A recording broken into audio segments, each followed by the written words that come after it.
નમસ્તે મિત્રો, સ્વાગત છે તમારું મારી દેશી સ્પૂનની રસોઈમાં. મિત્રો, આજે આપણે બનાવીશું મિક્સ વેજ ચાઇનીઝ પકોડા. તેના માટે આપણે કોબીજને ધોઈ અને ઝીણી સમારી લીધી છે, જેથી એમાં પાણી છૂટે નહીં.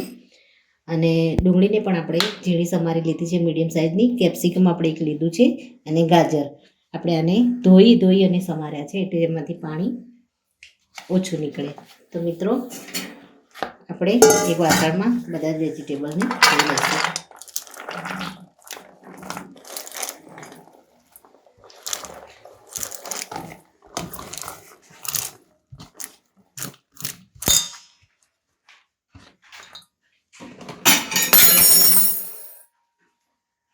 થોડી આપણે મકાઈ એડ કરીશું, બોઇલ કરેલી. મકાઈ ઓપ્શનલ છે, તમારે એડ કરવી હોય તો તમે કરી શકો છો. ત્યારબાદ એક બટાકું લીધું છે, એને પણ આપણે એડ કરી દઈશું. લસણ અને આદુને આપણે ઝીણું સમારીને લીધું છે, એને આપણે એમાં એડ કરી દઈશું. થોડું આપણે મરી અને જીરાનો પાવડર એડ કરી દઈશું. આપણે એક મીડિયમ વાટકી જેટલો મેંદો લીધો છે, એને આપણે એમાં એડ કરી દઈશું.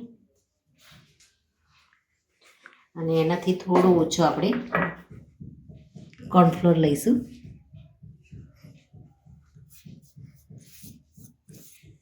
ત્યારબાદ આપણે ટેસ્ટ મુજબ પહેલાં તો મીઠું એડ કરી દઈશું. ત્યારબાદ સોયા સોસ આપણે એડ કરીશું, 2 ચમચી જેટલો. થોડો આપણે રેડ ચીલી સોસ એડ કરીશું.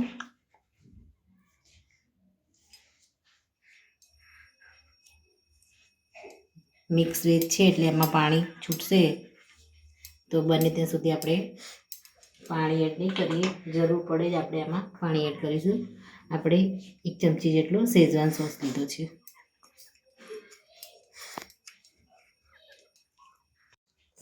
મિત્રો, આને આપણે મિક્સ કરી દઈશું.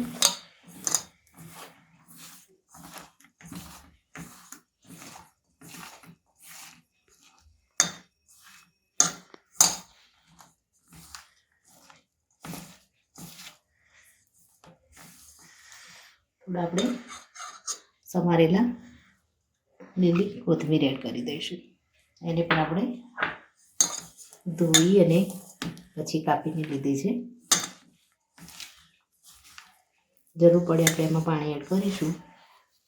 આ જ લોટમાં આપણે વેજીટેબલને બરાબર હાથ વડે મિક્સ કરી દઈશું.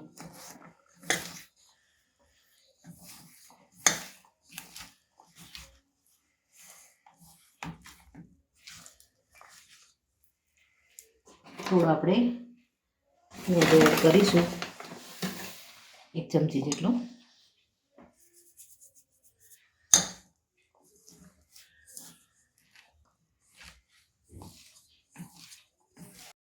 મિત્રો, આપણે થોડું પાણી એડ કરી દઈશું.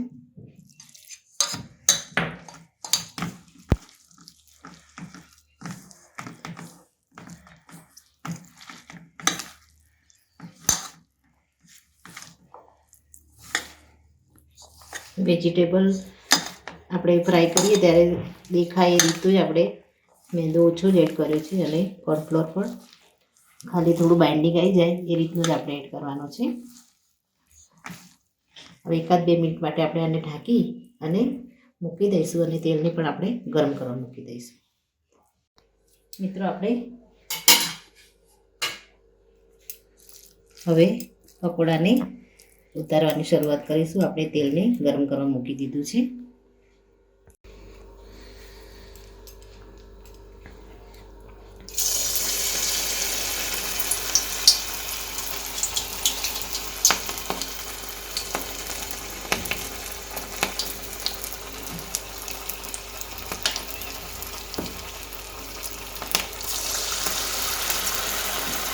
ધીમા તાપે આપણે થવા દઈશું. તેલ આપણું ઓલરેડી ધીમા સાથે ગરમ થઈ ગયું છે. મીડિયમ સાઈઝના જ આપણે ઉતારીશું.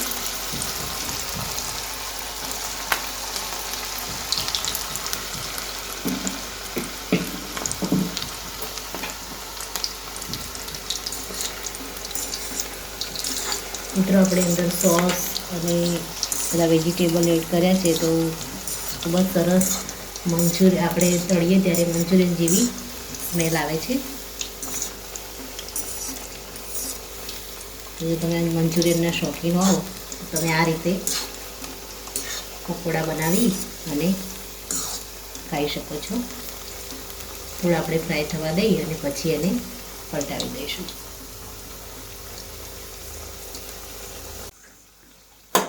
મિત્રો આપણા પકોડા છે ફ્રાય થઈ અને રેડી થઈ ગયા છે. આપણે આને બહાર લઈ લઈશું.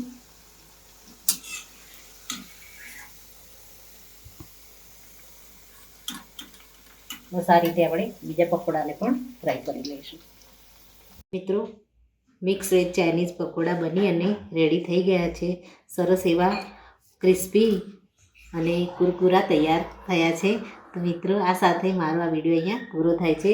મિત્રો મારો આ વિડીયો જો તમને ગમ્યો હોય તો લાઈક, શેર અને સબસ્ક્રાઈબ જરૂરથી કરો અને કમેન્ટ કરવાનું ભૂલશો નહીં. ફરી મળીએ એક નવા જ વિડીયો સાથે. ત્યાં સુધી આવજો. Thank you.